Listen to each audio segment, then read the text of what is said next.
Daf Rav Gimel Amud Aleph. À la deuxième ligne. Donc hier on a vu que même si on peut éviter le problème de Mavir, Rachid dit parce que c'est béchinouille quand je mets les encens sur du kheres, sur de l'argile, et il n'y a pas de kibouille non plus, peut avoir un problème de molid recha, que ça va donner de l'odeur dans le kheres, c'est-à-dire que ça va parfumer le morceau d'argile. Et donc on a un problème de nolad. Un problème de nolad. On n'a pas le droit. Ouais. Alors regarde Rashi. Rashi nous dit des kamolid recha, deuxième ligne. Chez Nichnas Bacheresh, Oyaboreach Veasur Midrabanan. Évidemment que ce n'est pas des Braïta. Chez Amolid, écoutez bien. Davar Chadash, quelqu'un qui crée presque, qui invente quelque chose de nouveau, qui fait naître. Karov ou la ose melacha chadasha. C'est Karov la ose melacha chadasha. Je crois que c'est le Meiri qui dit c'est quoi le problème d'allumer la lumière, l'allumer du feu. On a le droit avara beyom tov et allumer, gratter une allumette. Pourquoi ça serait interdit? Mabaya. C'est quoi le problème? Aussi Shabbat, Mabaya. Non, Shabbat, c'est interdit la avara elle-même. Shabbat, on n'a pas le droit de déplacer. Ah, l'auteur va ou esh bechol moshvotechem. C'est marqué mes forages dans la Torah qu'on n'a pas le droit de déplacer le feu. Donc on n'a pas le droit de l'allumer non plus. C'est logique. Mais si tu as le droit de le déplacer, pourquoi j'aurais pas le droit de l'allumer? Le Meiri dit parce que c'est molid d'Avar Hadash. Ce qu'il dit Rashi. Mais Inachinamik, c'est de Rabbanan. C'est pas de Raïta. C'est pour ça qu'on dit au nom, qu'on en a parlé hier, au nom de Rav Shalom Messa, s'il a allumé la lumière, peut-être parce qu'il pensait que c'était très des Rabbanan. Je ne veux pas rentrer là-dedans. En tout cas, ici, c'est assour à cause de molid Recha. Rabba et Rav Yosef, d'Amre Tarvayou. Rabba et Rav Yosef, ils disaient les deux. Sroufé Kassa Ashirae Beyomatava assour. De prendre un verre avec des épices à l'intérieur, des encens à l'intérieur, du parfum à l'intérieur, et de le mettre sur des habits, c'est assour. Maïtama, meshum de kamolid recha. Donc ça rejoint un petit peu ce qu'on a dit hier, avec du parfum, mettre du parfum sur les habits. La Gemara dit, ou maïshna molelo. Quelle différence avec molelo? Mazé molelo. Je ne sais pas si ça vous est arrivé là pendant Soukot. Tu trouves des petites feuilles de hadas sur la table, et tu la prends, tu la roules comme ça va dans mon sac. Ça va faire sortir le parfum. C'est-à-dire que la feuille de hadas, elle a pas beaucoup de parfum, mais si tu la roules comme ça, tu mets malel, c'est moutard de faire ça, Yom Tov. Quelle différence? Là aussi, tu molid recha. Tu comprends la question? Ou maïshna, la Gemara dit mimolelo ou mereyachbo. Tu vas sentir le parfum du hadas, vekotmo, ou alors carrément prendre le hadas, évidemment quand il est déjà coupé de l'arbre, et de le couper en petits morceaux, la branche. Ça aussi, ça va faire sortir l'odeur. Et c'est pourtant moutard. Des kamolid recha, la Gemara dit. Non, mais il y avait déjà une odeur qui était déjà créée. Il y a fait. La Gemara dit donc, maïshna, atam recha miaïta. Là-bas, l'odeur existe. Elle est où? Dans la feuille. Veosoufé ou des kamosif? Non. C'est-à-dire que l'odeur existe, mais elle n'est pas très forte. Quand tu vas casser la feuille, tu vas ça va faire... Oh, bravo, comme avara. C'est-à-dire que le feu existe et toi, tu le fais passer d'un endroit à un autre. Là, ça sent bon et toi, tu vas augmenter cette odeur.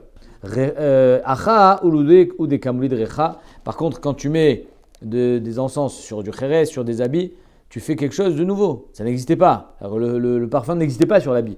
Et toi, tu le crées. Donc ça, c'est assaut. Et sur le gouffre, alors pourquoi c'est moutard?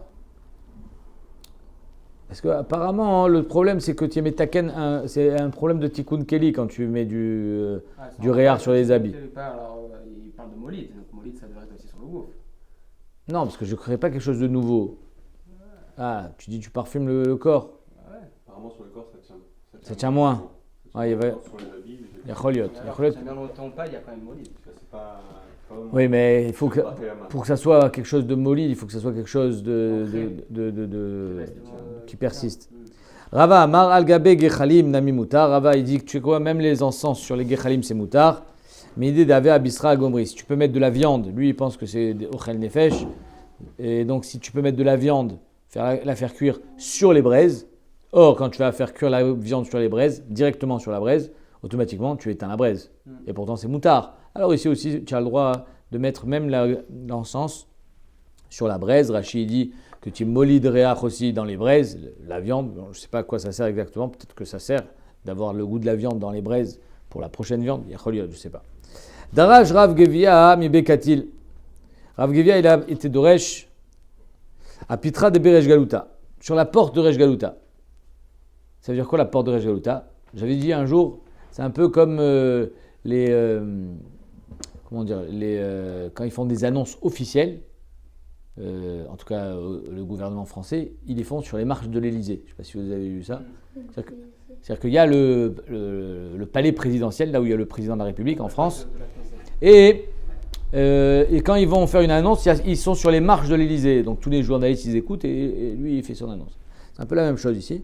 Il était Doresh à Pitra de Beresh Galuta, à la porte, devant la porte de Resh Galuta, qui était le roi de Babel, le roi des Juifs en Babel. Et il a dit Katura Charé. Sachez que Katura, c'est permis. Non, c'est quoi Katura? Amimar, il lui dit Maï Katura, c'est quoi Katura? Katura, ça peut faire office de kasher. Ça peut être une traduction en babylonien de kasher. Et Katura Bidi, si Katura Bidi, ça veut dire faire un ourlet, un kesher. Bidi, des manches, faire un ourlet des manches. Maaséouman, c'est sûr que c'est interdit de faire ça. C'est Maaséouman. On n'a pas le droit de faire un ourlet. Yom Tov. Vil et Hachen, et si Katura, c'est Milachon Ketoret. Pour être Méhachen, tu vas mettre des encens, les faire brûler et parfumer les pérotes. Assour. Dea Kamechabe, parce que quand tu vas mettre tes encens sur les braises, qu'est-ce que tu fais? Tu éteins les braises. Et donc c'est assour. Donc il dit, comment tu peux dire que c'est moutard? Amarle, Ravashi, Leolam, les Hachen. Ravashi dit non. Behemet, tu as raison. Faire un ourlet, c'est Vadaï assour. Mais les Hachen, c'est moutard. Midi de Ave Abisra Agoumre. Exactement comme pour le éther de mettre de la viande sur les braises, c'est permis. Alors de mettre l'encens sur les braises, c'est permis. Ah, ça éteint. Zinikra Ochel Nefesh. C'est-à-dire que la marloquette qu'on a vue hier, est-ce que c'est Ochel Nefesh ou bien c'est un pinouk? On est posé comme Shmuel que c'est Ochel Nefesh, parce que finalement, le fruit, tu vas le manger. Et dès qu'on est dans la Achila, on n'a plus besoin que ce soit quelque chose qui soit Shavel Ochel Nefesh. Ou bien, comme il dit Rashi, quand c'est Ochel Nefesh, Zé Shavel Ochel Nefesh. Comme ça, il dit Rashi, c'est Mefourash. Regardez Rashi. Rashi dit Bramatril Rava Amar al Gabe Gachelet Nami Muta. Vous l'avez? Que Shmuel, comme Shmuel. Des Ochel Nefesh.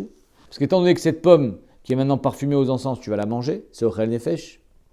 Ishun Perot Ze Veshave Lechol Nefesh. J'ai pas l'impression dans Rashi que c'est un Tnaï. J'ai pas l'impression que Rashi dit étant donné que c'est Ochel Nefesh et en plus c'est Shavé Lechol Nefesh. J'ai l'impression que Rashi vient nous dire étant donné que c'est Ochel Nefesh, c'est Shavé Lechol Nefesh. Comme si finalement manger, après tu aimes ou tu aimes pas, c'est ton goût. Mais ne me dis pas que c'est pas Shavé Lechol Nefesh. Si quelque chose par exemple, il y a, comme on en a parlé hier, un truc qui est piquant, c'est pas Shavé Lechol Nefesh. C'est ton goût. Ah bah c'est Ochel Nefesh. L'autre c'est Shavé Lechol Nefesh. Et donc le Ochel Nefesh par définition il est Shavé Lechol Nefesh. Je pense que c'est ça qu'il dit Rashi. Et donc c'est pour ça que les Hachen c'est moutard parce que c'est Shavé Lechol Nefesh, c'est Ochel Nefesh. Ok. Donc ça c'est le tiro de Ravashi.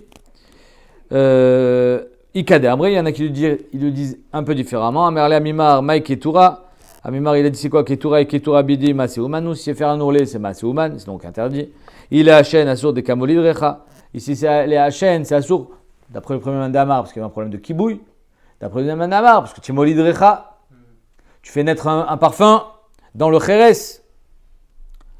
Amaravashi Ana Amritaniale Mishmeg de Gavaraba Amritaniale. Moi je lui ai dit, je lui ai répondu, et Beshem Gavaraba au nom d'un grand homme, Léolam les Hachen, ou Midave Abisra Agoumri. Que Béhémet, même les Hachen c'est moutard, de la manière que quand tu vas mettre ta viande sur les braises, tu fais Molid Reach dans les braises, il y a le goût de la viande et le parfum de la viande qui va passer dans les braises, alors dans le cas de l'encens aussi c'est pareil, ça sera moutard. Même si quand tu vas le mettre dans les braises ou sur le klicheres, c'est Molid Recha. VOC Gdim et Koulas. Donc on avait vu que d'après la maison de Rabban Gamliel, il faisait Gdim et Koulas, il faisait un Gdi à la broche, complètement entier. Tanya, Rachid dit c'est quoi Mekoulas? Mekoulas c'est comme un soldat qui a ses armes à côté. Et donc le Gdi Mekoulas, c'est un agneau ou un Gdi qu'on a ouvert, c'est-à-dire on lui a tranché le ventre, on a sorti toutes ses entrailles et elles pendent à côté. Donc il a même ça on ne lui a pas enlevé. Il n'a même pas été vidé. C'est vraiment entier. Mais comme on ne veut pas le faire cuire à l'intérieur parce que c'est pas mangé, donc on le met à l'extérieur, un peu comme un soldat qui a ses armes à côté. Tanya, Rabbi aussi Omer, cette Gemara on l'a déjà vu dans Psachim. Toudous Ishromi, il y avait un homme à Rome, un juif, qui s'appelait Toudous. C'était un Talmid Chacham et en plus un grand Baal Chesed. Inig et beneromi lechol gdim ekulas belele psachim. C'est-à-dire que le soir de Pessah, Leila Seder, il mangeait à Rome gdim ekulas. Normalement, c'est assour. Nous, Bichlal, on ne fait même pas les grillades le soir de Seder. À cause du problème pour pas qu'on dise « Ah, tu es en train de manger le Corban Pessah ». Bien que le Corban Pessah, on ne le faisait pas découper. Donc, tu ne peux pas faire un steak sur le Corban Pessah. C'était entier. Lui, tout douce, il faisait carrément Gdi Mekoulas. Comme un Rabban Gamliel. Le Gdi entier. Chalroulé, ils lui ont envoyé une lettre à ce tout douce. Ils lui ont dit « Il m'allait tout douce. Si ce n'était pas toi, tout douce, que tu étais non seulement Talmid Chacham et en plus un grand Baal Chesed, c'est-à-dire qu'il subvenait aux besoins de Talmidei Chachamim, alors, Gozranu Alecha Nidouille. On t'aurait mis en nidouille. C'est-à-dire que si tu n'as vu qu'un des deux, soit l'argent, que tu distribues largement, soit la Torah, tu aurais été en nidouille. C'est que parce que tu as les deux à la fois que ça a évité le nidouille. Shata ma'achil et ben Israël kochim bachutz, parce qu'à cause de toi, tu donnes à manger au ben Israël des kochim bachutz, des korbanot à l'extérieur du Beth Amikdash. À Rome, on dit kochim, c'est le kadatar. C'est pas des korbanot. Pourquoi tu dis que c'est des korbanot? C'est un guili, c'est pas un korban Pessar. C'est pour se rappeler du korban Pessar, le soir du Seder. Et là, ima ken kochim. Non, tu as raison, c'est comme des kochim. Mais nachinami, c'est pas des kochim. Mais le problème, il est que même ça, on l'a interdit, de peur que les gens y croient qu'on a le droit de faire un korban Pessar sans Beth Amikdash. À l'extérieur du Beth Amikdash. Shlosha Dvarim, on attend avec une nouvelle Mishnah. Shlosha Dvarim, Rabbi Eliezer, on a vu trois choses. Ça, Nifsak Lalacha, ils n'avaient pas le droit. Interdit. Shlosha Dvarim, Rabbi Eliezer ben Azariah. Alors on a vu trois choses que Rabban Gamliel, il était Mahmir, trois choses où il était Mekil. Maintenant c'est Rabbi Eliezer ben Azariah. Shlosha Dvarim, Rabbi Eliezer ben Azariah, Matir, Vechamim Osrim. Et les Chamim, ils interdisent. Parato Yotza Beritsua chez Ben Karnea. La para de Rabbi Eliezer ben Azariah, elle sortait avec un petit nœud entre les cornes. Pour le faire joli. Les Chamim, ils disent c'est interdit. Parce qu'une para, elle n'a pas le droit de travailler Yom Tov, ni Shabbat. C'est Shvitat Behemto. Et quand elle porte le petit nœud, ça s'appelle qu'elle porte. Rabbi Eliezer ben Azariah, c'est les noïs. C'est moutard. Le petit nœud dans les cheveux, c'est joli. Voilà une koula de Rabbi Eliezer ben Azariah. Deuxième koula, mais Kardin et Abema Yom Tov. Il peignait avec des peignes, on verra en fer, même pendant Yom Tov, parce que des fois la Bema, il y a des puces ou je ne sais pas quoi qui se collent à sa peau et que ça va la faire souffrir. Il va la peigner. Des fois, ça lui faisait des plaies. Des fois, ça la faisait saigner. Il permettait. Parce que ce n'était pas psychréché, il est posé comme Rabbi Shimon. Veshochakin et apilpelin berichaim shelahen. On a même le droit, d'après Rabbi Eliezer ben Azariah, d'écraser, de moudre le poivre, pas dans un pilon comme on a vu, mais carrément dans le moulin.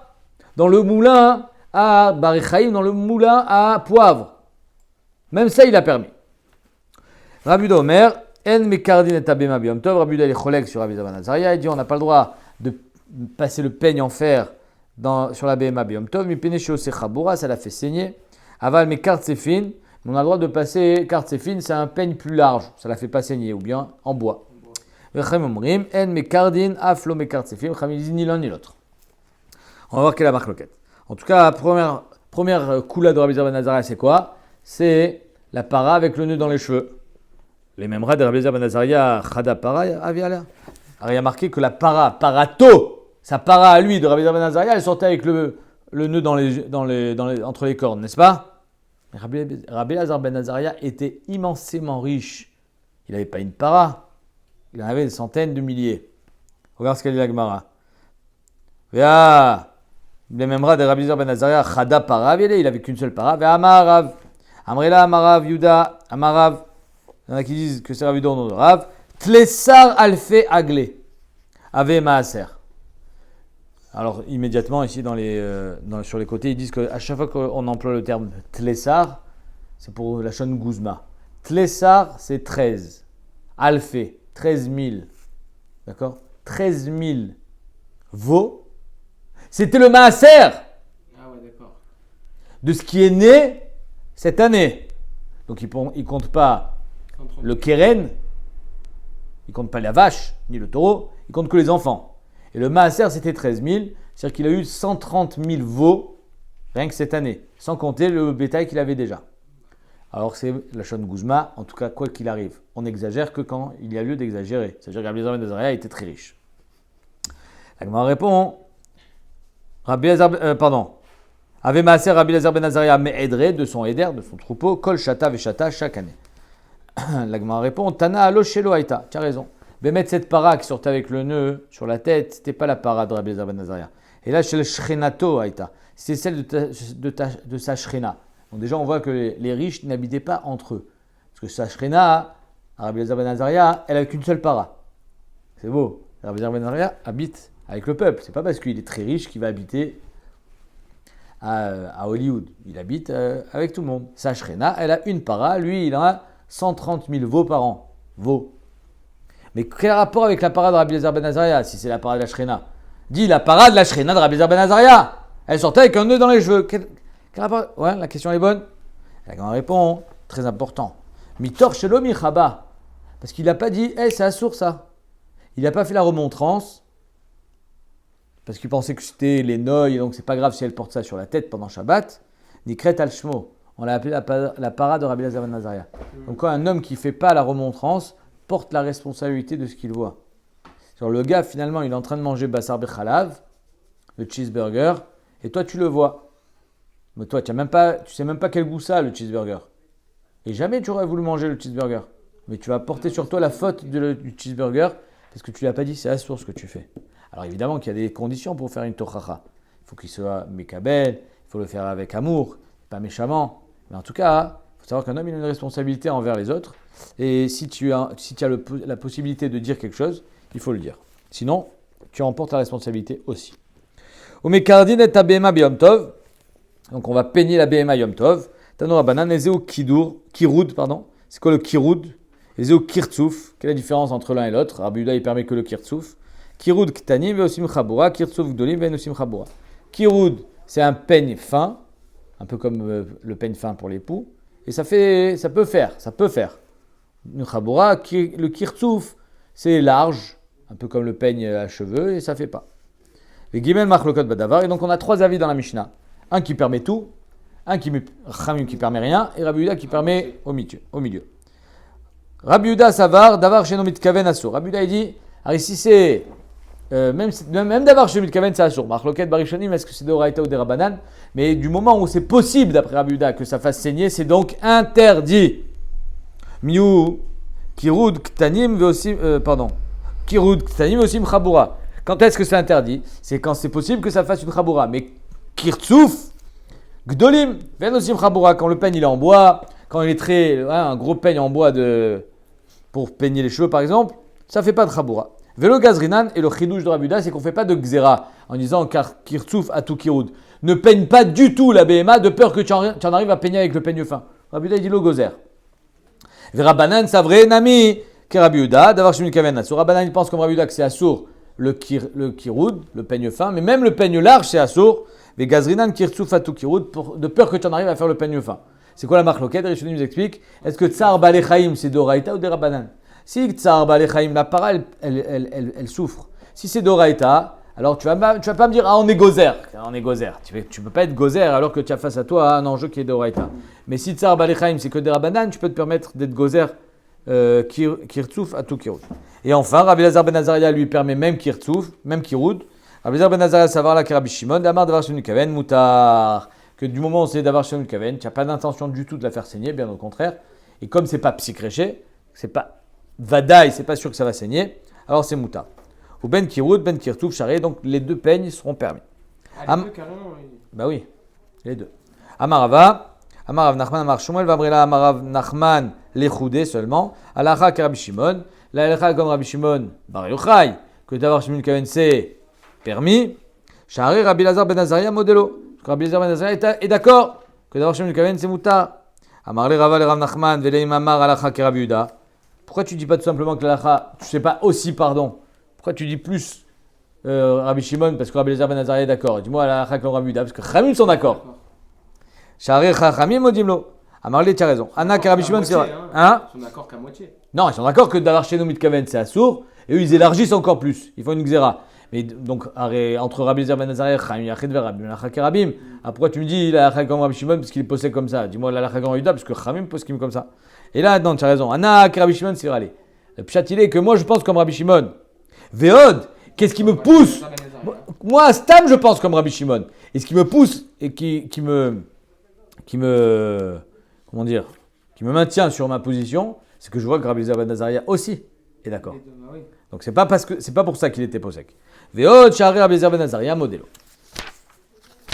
Mishnah.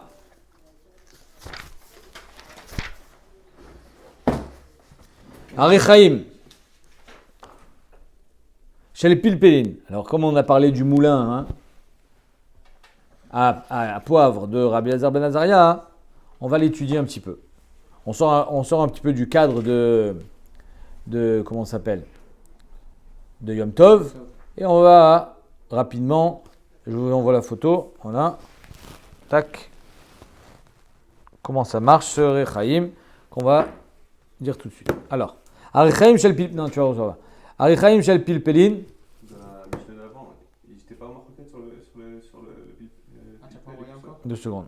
Quoi, j'ai pas entendu Mechila? Ils étaient en marquette avec Rabbi Eliezer ben Azaria que sur le peigne. Voilà, c'est. Ils étaient en marloquette sur tout. Surtout. Alors on y va, on va voir le Rechaim, chez le Pilpelim Tmea. Il Mekabel Touma. D'après Rashi, il fait en 3 parties, comme vous pouvez voir. La partie supérieure, c'est là où ça va être moulu. La partie du milieu, Mtsaït, c'est là où ça va être tamisé. On va prendre que la petite poudre de poivre et garder les gros morceaux. Et la partie inférieure, c'est là où il y a le bet kiboul. Les 3 parties sont Mekabel Touma. D'après Rashi, les 3 parties sont Mekabel. Kol Chelem Mekabel Touma Bifnei Atzmo. D'après Tosfot, si le chéretz il touche la partie d'en bas, c'est pas Metamé la partie d'en haut. Parce que c'est 3 parties différentes. Comprenez? C'est-à-dire que c'est 3 kelim qui s'emboîtent les uns dans les autres. Donc si le keli d'en bas il est Mekabel Touma, celui d'en haut il n'est pas automatiquement Nitma. Parce que Kli lo Mekabel, lo Metame Kli. Si c'était le même Kli, az Nitma Kol Beyachad. Mais là c'est pas le même Kli. C'est 3 Klis différents. Donc la première nafkamina d'après Rashi, c'est pour dire que chacun il est Mekabel Touma Bifnei Atzmo, même s'ils sont séparés. D'après Tosfot, pour nous dire que même si celui d'en bas il est tamé, celui d'en haut il n'est pas tamé automatiquement. Et d'après le Korban Netanel, la nafkamina de cette Mishnah, elle est que chacun il a un din de Keli, il est moutar betil toul, il n'est pas moukté. Alors on y va. Arechaim shel pilpelin tmea, meshum shlosha kelim. Il y a 3 kelim différents. Meshum kle kiboul, celui d'en bas. Meshum kli matechet, celui d'en haut, qui est en matechet, donc il y a une partie en fer pour pouvoir moudre le grain de blé, pas de blé, de poivre. Au meshum kli kvara, c'est une sorte de tamis qui est aussi mekabel touma. Même s'il n'y a pas de bet kiboul, c'est ça le chidouche. Alors normalement, un kli pour qu'il soit mekabel touma, donc klietz, il faut qu'il y ait un bet kiboul. Mais s'il n'y a pas de bet kiboul, alors il te dit le premier, il y a un bet kiboul, celui d'en bas. C'est là où on reçoit tout le poivre. Celui d'en haut, il est en matechet, donc il n'est pas klietz. Même s'il n'est pas bet kiboul, c'est pas grave, il est en matechet. Et celui du milieu, il n'est pas en matechet non plus, et il n'est pas bet kiboul. Alors Rashi il dit, parce que c'est comme si qu'il était, le fait que ça soit un tamis, c'est comme si c'était tissé. Et donc c'est pour ça que c'est mekabel touma, midin beged. Ok. Tana tartona meshum kle kiboul, emtsaïd meshum kle kvara, le tamis, et Liona meshum kle matechet, celui d'en haut, c'est la partie en fer qui va broyer les baies. Agala shel katan. D'après Rashi, une poussette qui nous sert à transporter un enfant. Déjà à l'époque ça existait, avec des roues. D'après Tosfot, c'est pas shoot, parce qu'il y a marqué Tmea Midras. Tmea Midras, c'est-à-dire n'importe quel siège sur lequel un zav va s'asseoir, c'est Metame Midras. Donc si le bébé, si Bonagid et les zav, il s'assoit sur la poussette, c'est pas shoot que la poussette elle devient Tmea Midras. Azma Chidouche. Je sais pas comment tu dis. Midras, c'est quoi là? Midras, c'est un moshav, c'est là où tu t'assois. Ok. D'accord? Donc, si d'après Rashi, on parle d'une poussette classique, c'est pas shoot, Tosot il dit, c'est pas shoot que c'est Mekabel Toumat Midras, puisque c'est un siège. C'est pour ça que Tosot dit, on parle d'un trotteur. Déjà à l'époque, ils avaient des trotteurs pour pouvoir aider les enfants à marcher. Mais comme le bébé, il va s'appuyer dessus, s'il les a, alors il sera métamé le trotteur. Ok. Alors maintenant, cette Agala Shel Katan, ce qui va nous intéresser, c'est comment on la transporte. Nitelet Beshabbat, donc Tmea Midras. Elle a une Toumat Midras parce qu'il s'assoit dessus, il s'appuie dessus. Nitelet Beshabbat, on peut la transporter Shabbat, c'est pas Mouktsé. Vena nigreret. Par contre, tu ne peux pas la traîner. Pourquoi tu ne peux pas la traîner? Parce qu'en la traînant par terre, qu'est-ce qui se passe? Tu fais des sillons. Et là, le gabé kelim, tu peux la traîner que sur des kelim pour éviter que ça fasse des sillons. Par exemple, sur du carrelage, tu as le droit. Rabbi Yehuda Omer, kolak kelim en nigrarin. Rabbi Yehuda dit les kelim, on ne peut pas les traîner. Chutz mina agala. Mais la agala, tu peux. Mais pene shei koveshet. Parce que la agala, elle a des roues. Donc finalement, elle ne va pas faire un sillon. C'est juste que les roues, elles tournent. Et quand elles vont passer dans la terre, la roue, elle va appuyer par le poids du bébé sur la terre. Donc ça va être koveshet, ça va appuyer. Le sillon, c'est de rentrer à l'intérieur de la terre et de prendre la terre avec soi, comme un couteau. C'est pas le cas. D'après, on va voir, Tanakama, il est recherche que la roue, elle se bloque. Si la roue, elle se bloque, alors à ce moment-là, tu vas faire un vrai sillon. Ça va faire comme une harisha. On parle de Yom Tov ou de Shabbat. L'homme chané, Yom Tov et Shabbat. Non. Nitelet be Shabbat, on parle. On parle de Yom Tov et Shabbat. Ah, C'est l'homme chané, c'est l'homme chané. Yom Tov aussi, c'est interdit de faire un sillon. Et d'après Rabbi Yehuda, ça sera moutard parce que finalement, c'est pas vraiment tranchant, ça ne rentre pas à l'intérieur de la terre, c'est juste au-dessus, ça roule, c'est koveshet. Agala shel katan tma midras dea samich ilave, il s'appuie dessus, il s'assoit dessus d'après Rashi. Venitelet be Shabbat meshum deika torat kli ala, et c'est transportable Shabbat parce qu'il y a une torat kli dessus. Vena nigret el al gabe kelim, et on ne peut pas la transporter si ce n'est sur des kelim. Al gabe kelim in, al gabe karkalo, mais par contre sur un karkat, il n'y a pas le droit. Maïtama, pourquoi c'est interdit sur le sol de terre? Des cas harit parce que tu fais un sillon. Faire un sillon Shabbat, Yom Tov, c'est assaut. La Gemara dit, mais ça c'est Rabbi Yehuda. Arrête d'après Rabbi Shimon, tant que c'est pas sûr que tu vas faire un sillon, c'est moutard d'avoir shamit kaven, moutard. Donc man et Rabbi Yehuda, c'est Rabbi Yehuda d'amar d'avoir shamit kaven, assour. Des Rabbi Shimon, amar d'avoir shamit kaven, moutard. D'Etnan, la Gemara nous ramène toute la Mishnah. Rabbi Shimon Omer gorer adam mita qui sait sa salle, qu'un homme il a le droit de traîner un lit, une chaise, un banc. Ou bilvad chez de kaven à condition que tu n'aies pas la kavana de faire un charit.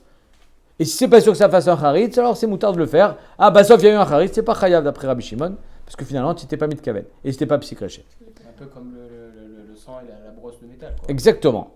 Maintenant, ce qui nous intéresse, c'est que on te dit que la Recha c'est Rabbi Yehuda et dans la Sefa c'est aussi Rabbi Yehuda qui parle. C'est caché. Il m'a Sefa Rabbi Yehuda Omer en akol nigrarin be Shabbat. Alors dans la Sefa c'est Rabbi Yehuda qui dit que mettre la gala c'est moutard. Donc c'est encore plus fort de dire Stam, mais si c'est Rabbi Yehuda, pourquoi Rabbi Yehuda il parle? Encore plus fort. Ici on te dit, mais Bichlal, Rabbi Yehuda il permet. Chutz mina agala mi peneshi koveshet. Donc Rabbi Yehuda dans la Sefa il permet de transporter une poussette, même si tu la fais rentrer dans la terre, parce que la poussette elle a des roues, les roues tournent et la terre qui va être sous les roues elle est appuyée, elle s'imprègne dans le sol, mais elle n'est pas déplacée. C'est pas une harisha. Harisha c'est déplacer la terre en vue de pouvoir mettre des graines pour pouvoir semer. Mais ici, c'est pas le cas, c'est koveshet. C'est comme si, par exemple, toi, tu marches dans la boue. Avec ton pied, tu appuies sur la terre. C'est pas harisha, c'est koveshet. La terre s'affaisse sous ton poids. Donc, ce qu'il dit Rabbi Yehuda, mais pénéché koveshet, in aval charitz lo avda. Donc, on voit que d'après Rabbi Yehuda de la sefa, ça fait pas un charitz. D'après Rabbi Yehuda de la recha, c'est assour, parce que ça fait un charitz. Azma apshat. Elle m'a répondu très Tanaël et Bader Rabbi Yehuda. En fait, on a deux Tanaïm. Les deux, ils sont d'accord avec Rabbi Yehuda. On est d'après la chita de Rabbi Yehuda que d'avoir Shemut Kaven, c'est assour. Mais ici, on te dit que Yachol Yot, que ça va faire un charit. D'après le premier avis, Ali Bader Rabbi Yehuda. Or, c'est interdit d'après Rabbi Yehuda. Le deuxième avis dit non, mais il y a des roues. Il dit moi, je suis pas recherche que les roues elles vont se bloquer. Et donc, ça fera pas de charit, c'est juste koveshet. Voilà la marque dans la Mishnah. Adranalach Yom Tov. On commence tout de suite le troisième Pérec. Alors, au troisième Pérec, on va parler maintenant de Tzeda. On a vu jusqu'à présent que Yom Tov, on a le droit de cuisiner, on a le droit de faire la shrita, on a le droit d'allumer le feu, de laver le feu, voilà, de manipuler le feu, on a le droit de cuire au four, mais est-ce qu'on aura le droit de pêcher ou de chasser, sachant que c'est grâce à ça que je vais manger? On a vu que finalement, ce qui est Ochel Nefesh, c'est moutard. Maïm Tzeda. Ben non, parce que finalement, le poisson frais, c'est meilleur.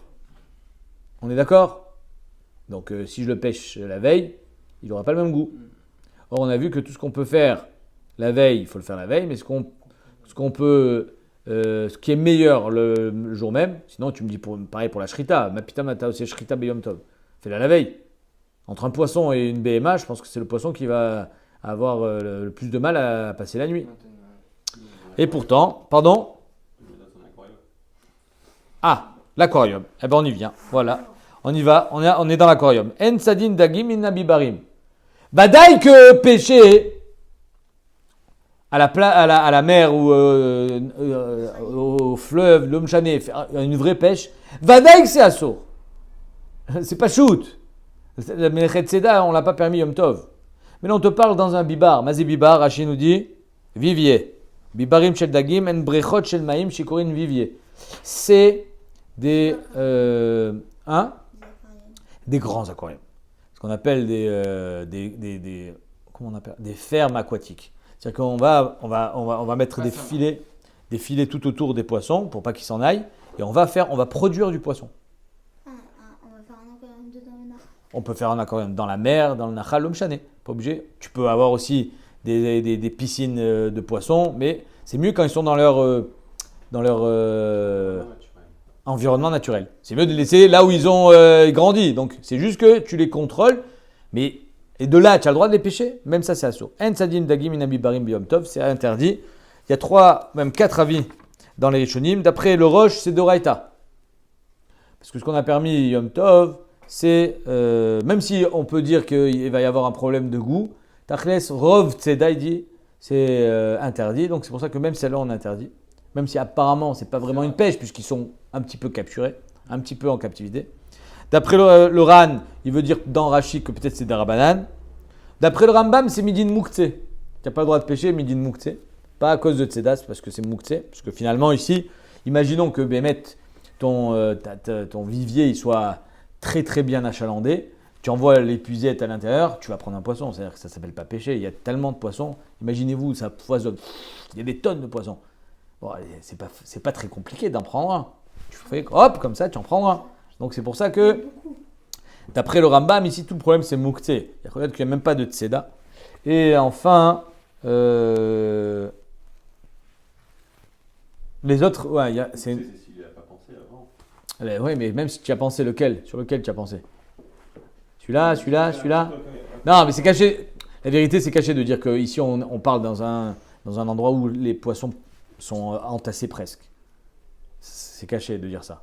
Parce que ici, alors, c'est pas shoot. C'est-à-dire que, imaginons, ce que propose Rashi, pour éviter le problème de tuer le poisson Erev Yom Tov et d'attendre le lendemain, c'est de le prendre Erev Yom Tov, de le pêcher, et de le mettre dans un seau, avec de l'eau, vivant, tout seul.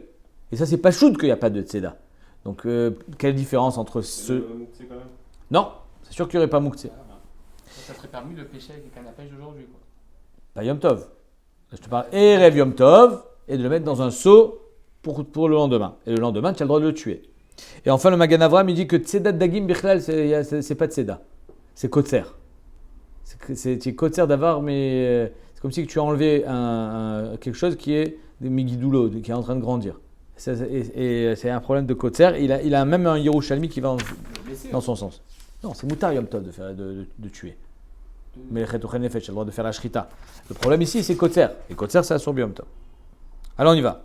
Ve'en notnim lifnei mezonot. Donc non seulement on n'a pas le droit de pêcher, même d'un vivier, mais on n'a pas le droit non plus de leur donner à manger. Ça aussi, il y a une grande marloquette pourquoi on n'a pas le droit de leur donner à manger. D'après certains, il y a un problème de tira. Si vraiment c'est une vraie ferme aquatique, il faut leur donner des tonnes à manger tous les jours. À part ça, eux, ils peuvent se nourrir tout seuls. Ils sont en milieu naturel. Ils mangent tout seuls les poissons, ils n'ont pas besoin de toi.